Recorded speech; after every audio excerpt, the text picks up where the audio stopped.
Hello everyone, my name's Cliff and welcome back to my channel. This is Cliff's Dark Gems. And if you're new here, welcome for the first time.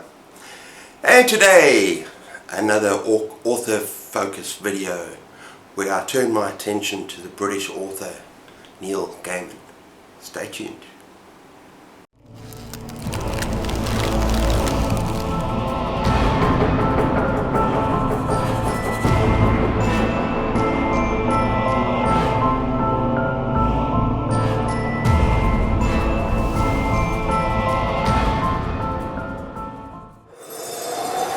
Okay everyone, so in this particular video what I'm going to do is I'm going to be looking at the British author Neil Gaiman.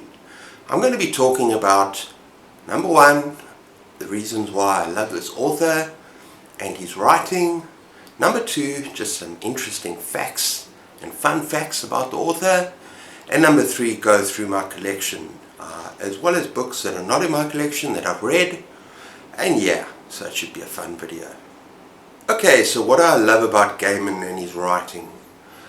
Well, number one, it's very difficult to kind of put him in a pigeonhole in terms of genre. Yes, he's a writer of fantasy and dark fantasy, but he's incredibly versatile, and he brings in science fiction, he brings in a bit of horror, magical realism, so he's truly talented, and he's got a very unique voice, a very original voice. You kind of know you're reading Neil Gaiman when you read a couple of pages. He's unlike most authors that I've ever read, and it's wonderful. That's something about him. Another thing is not just how he writes, but what he writes. Incredibly versatile. He started off his career as a journalist. He has written comics and graphic novels. In fact, he's written the Sandman series, which is a sore point for me because I can't find them in this country, and I'd love to read that. That's probably his most popular output.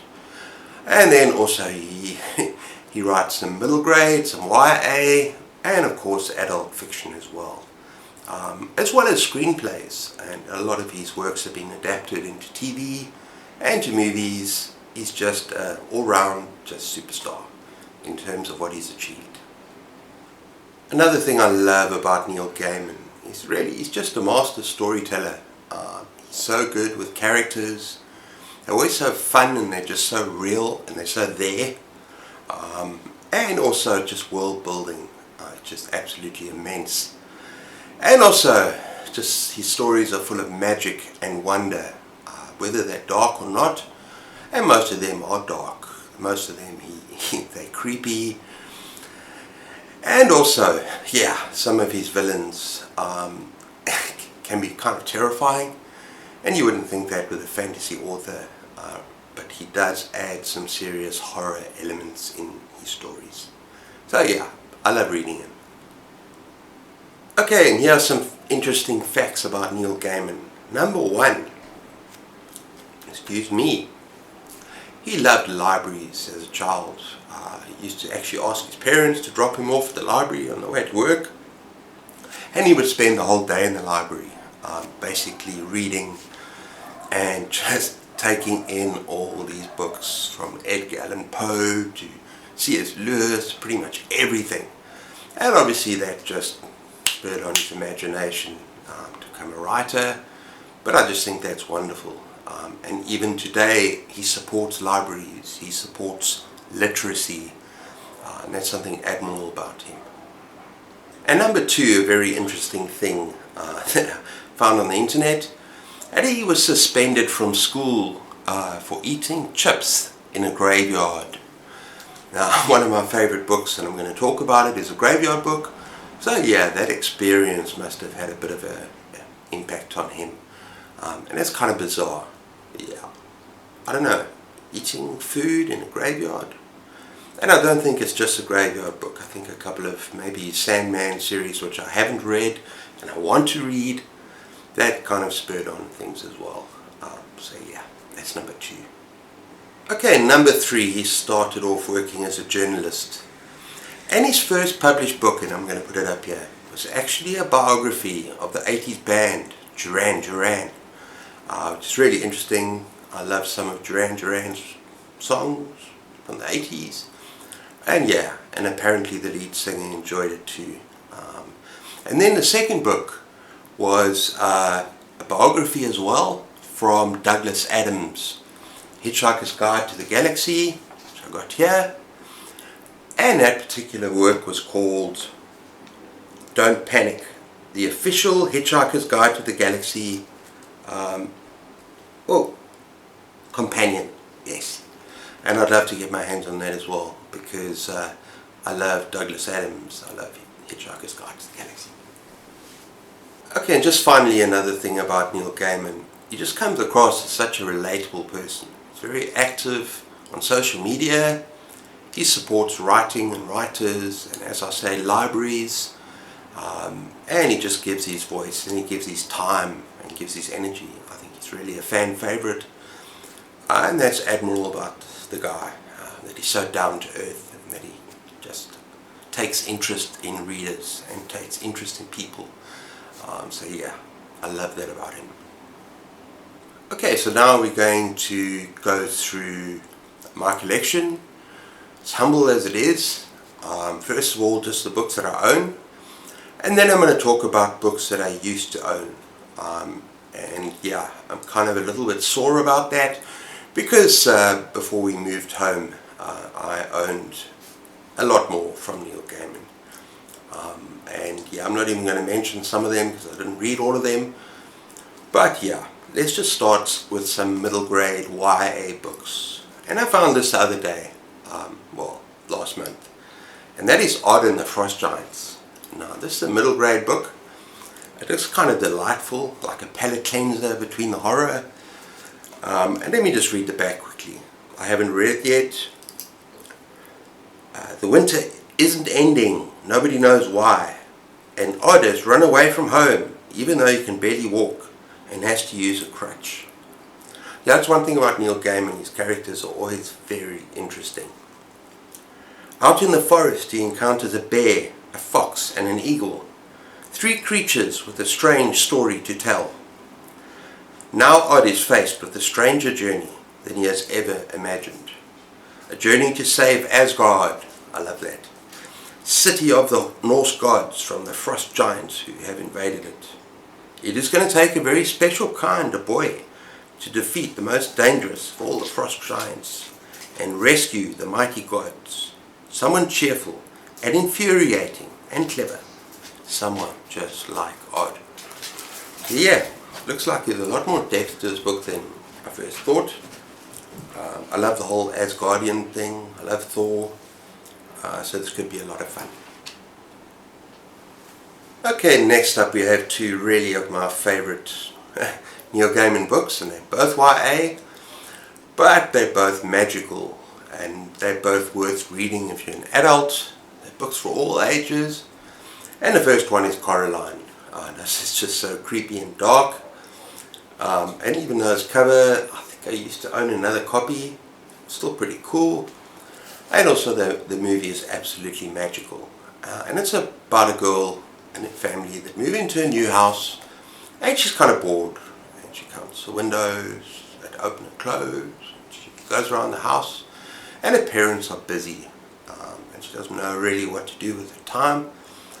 And then she finds a passageway and takes her to an alternative world. And the home is just like hers. Everything is just like hers, except that the home is a lot better. The gardens are better. Her parents take an interest in her, and they look awesome, except they got buttons for eyes. I'm not going to say much more about it, but it is creepy, it's dark, and it's fun. And the movie is almost as spectacular as the book. In fact, I think this is one of the cases where I like the movie more than the book. If you haven't seen Coraline, not Caroline, Coraline. If you haven't seen Coraline, give it a go. Okay, next up we got my second favourite Neil Gaiman book of all time. And that is a graveyard book.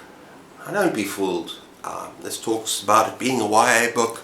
This is the book for all ages, and it's genuinely dark and creepy, and there are some very scary moments in this book, even for adults.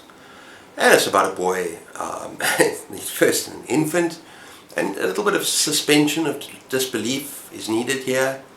His whole family is brutally murdered and he escapes, crawling on all fours, to a graveyard where he's taken in.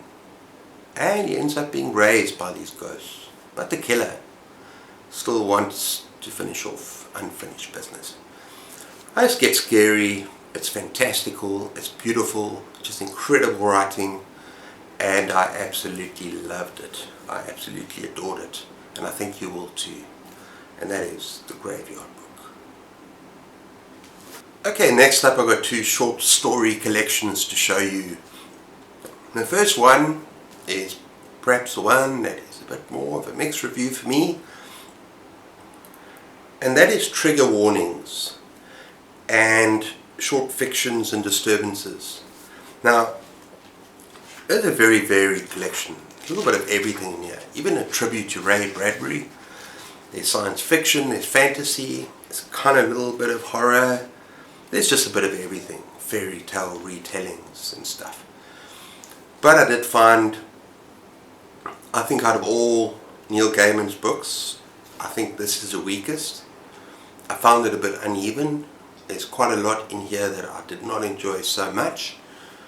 Not to say that there weren't a few standouts. And one of the standouts was a story called,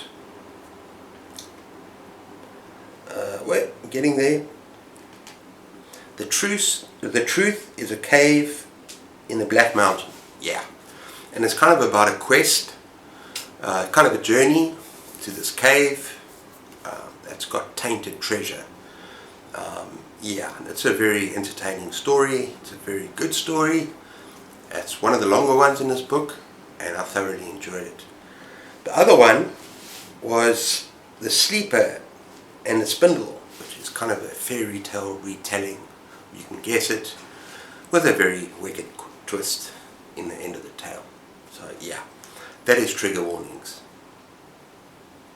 Okay, next up we have probably what is one of my favourite short story collections of all time, and that is Smoke and Mirrors.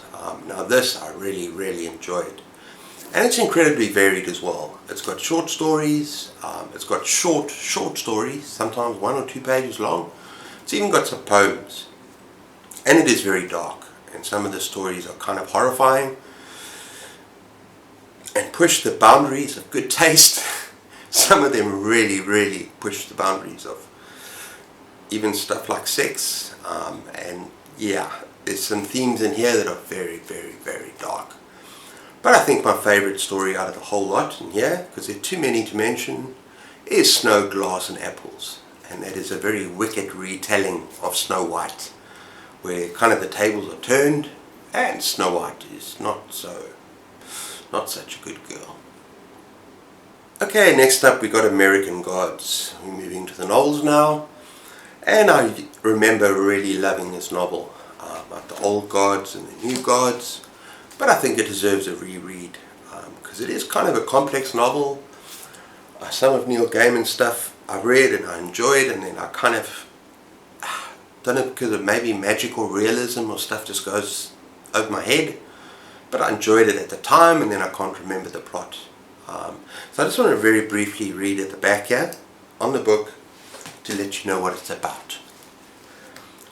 Days before his release from prison, Shadow's wife Laura dies in a mysterious car crash. Numbly he makes his way back home. On the plane he encounters the enigmatic Mr. Wednesday, who claims to be a refugee from a distant war, a former god and king of America. Together they embark on a profoundly strange journey across the heart of the USA, while all around them a storm of preternatural and epic proportions threatens to break. Yeah, I do remember this being kind of weird. I really enjoyed it. It had some very interesting ideas about God and religion and all sorts of stuff, but I can't remember all the details. So yeah, even though it's long, I'd have to give it a reread sometime. Next up we got Anansi Boys. Now this is apparently a follow-up to American Gods. I have not read it, and blurb on the back is very, very long, so I decided to take Goodreads blurb and just kind of summarize it and let you know what it's about.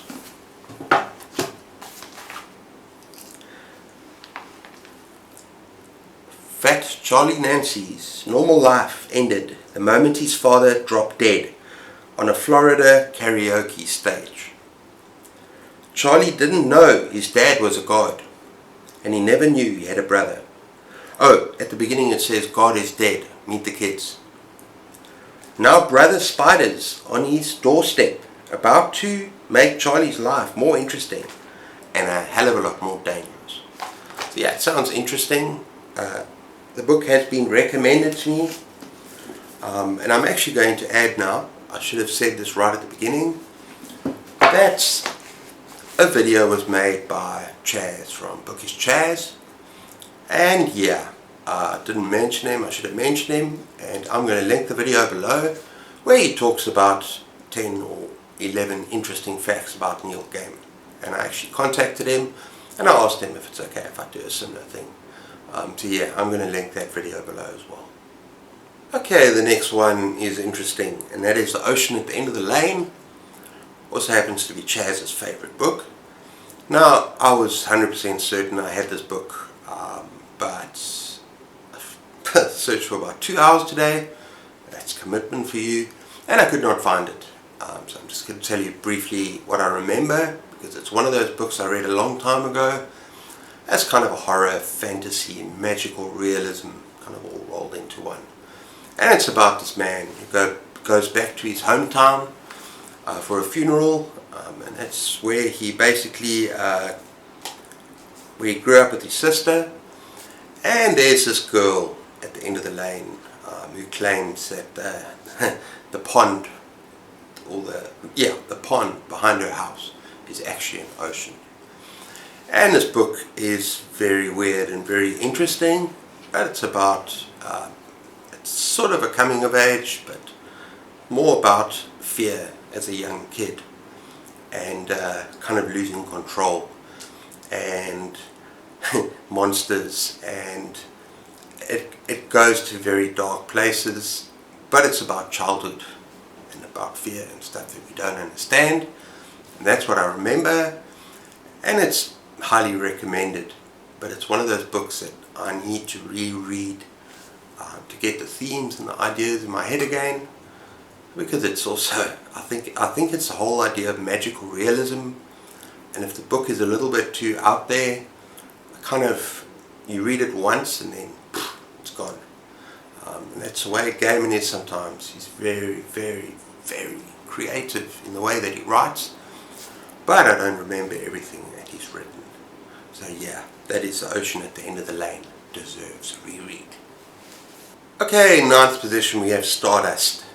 Now, this is just a beautiful, magical fantasy tale, and I loaned my copy and I haven't got it back, so yeah.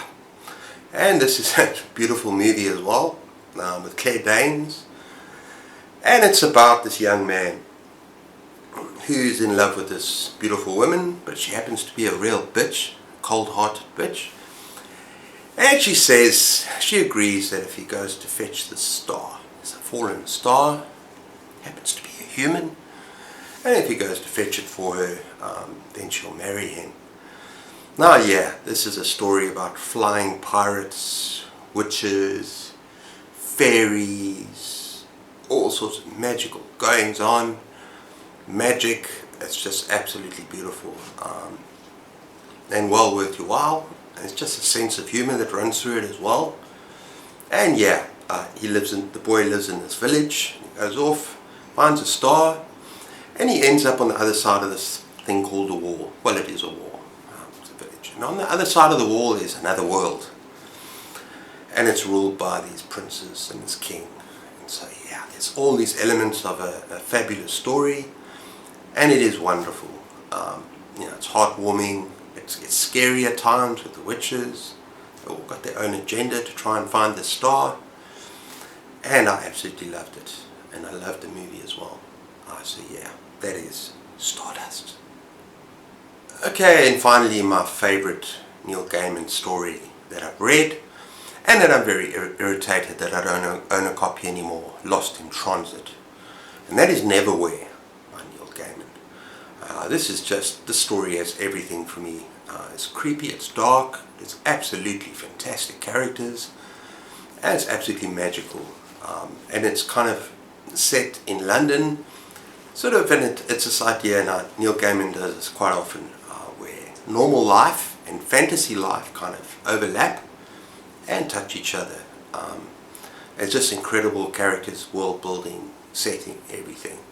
And it's about this young man who's just a normal, everyday Englishman living in London, and one day he stops to do a good deed for this woman lying on the road who needs his help.